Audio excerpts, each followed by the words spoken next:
Well, terrorism at the forefront of Americans' minds today after everything that's happened. The FBI investigating those attacks in New Jersey, New York, and Minnesota.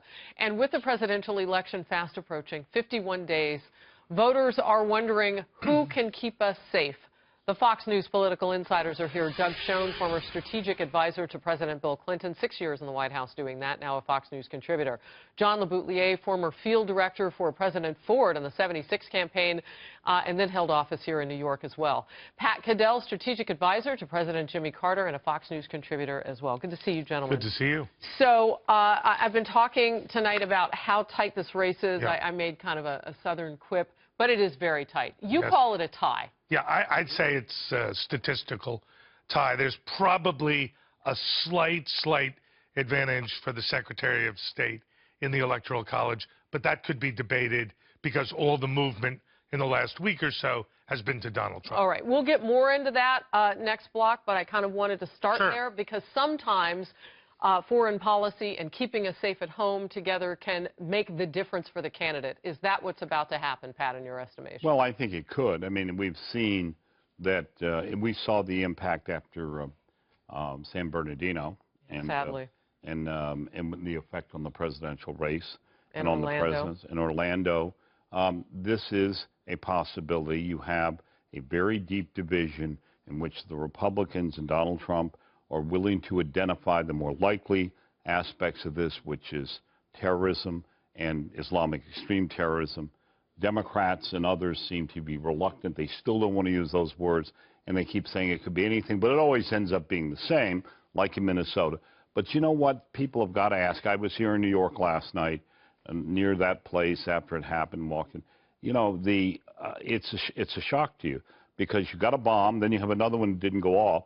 You've got the one in New Jersey, which was forgotten for a while. Shore down there. And the three that they were bound together and didn't go off. Some they're not quite getting their bombing together.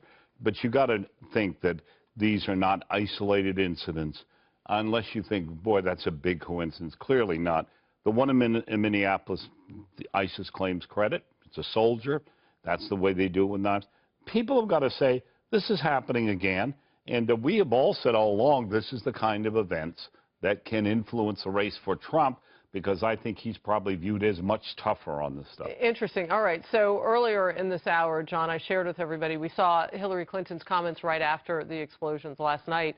But then today, just about 3 hours ago, issued a statement. ISIS has claimed responsibility for the attack in Minnesota, goes on to say that she has a comprehensive plan to take out ISIS. And again, we don't know all of what's happening in New York and New Jersey, but what do you say about the question of who keeps us safe?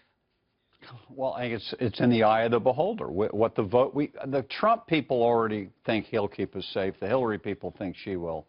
We're here talking about 15% of the voters, I think, that are either undecided or soft and can move around. Is that a big around. number to you? Yeah, it's a big number. It's 20. Call it 20. There's also something else. 20. Secretary Clinton doesn't want to be behind the curve, asking out loud what happened when it's pretty clear, as Pat suggested, that there is So you think that some statement was political? I think that Everything. the second statement was definitely political because she's scared to death to be behind the curve. The first statement was terrible, I thought. It was her going, Mom, that on the one hand, we don't know. And Donald Trump comes right out and said it's a bombing. And everybody watching TV knew, hey, those people, explosion, people hurt, that's a bombing. And he gets attacked by the media saying, oh, he jumped to conclusions. No, he seems to be ahead of the curve on it. And that's why they're trying to catch up. Well, one thing is for sure, the facts that we do know are that both these candidates are getting national security briefings. Yeah. Right? Well, okay, so they're going to see some things that the public won't know about. I don't know if it will have any regard to what's happened in the last 24 hours, but certainly in total. Okay, first of all, let me go back. I don't think that we've had Lyon, Paris, San Bernardino here at home. We have this thing now. I don't think any of these things have altered the race. I don't think Trump has gained at all after those incidents. I think what has happened in this race is they each are shooting their feet off, and that's what changes the race. Hillary has 3 bad weeks where all the lies about emails on the server come out, this horrible comment about a basket of deplorables. She goes down. Trump has repeatedly shot his feet off, and yet You're referring to the birther comments? Well, but I mean, over the course of the last year, there's been these things that he says that interrupt his own momentum. Yes. Because the country, by the way, country wants change, and he harnesses the change, he rises a little bit, and then he says something and stops his movement. But one thing he doesn't stop, though, and this is my question, because, you know, you may look at it negatively, but he controls the news cycle a lot of times with those things that look like he's going to have to clean it up. The birther thing on Friday was bad. How did it go for him, do you think? Badly, because he's back and forth about the... You don't think he put it to bed facing a new week? No, I don't. I think Will it come up again this week, or is it gone? Today, it was on all of the shows. They were all about birthers. And, of course, they have their own... Well, they may not want to talk about terrorism. Well, I don't know who you mean by they.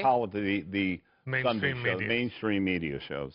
And then, you know, and the question is, it's a week away. I would be surprised if Lou Hall, I think it's such a non-issue. Lester Holt doesn't raise it. But again, if that happens, it's a detriment for Trump.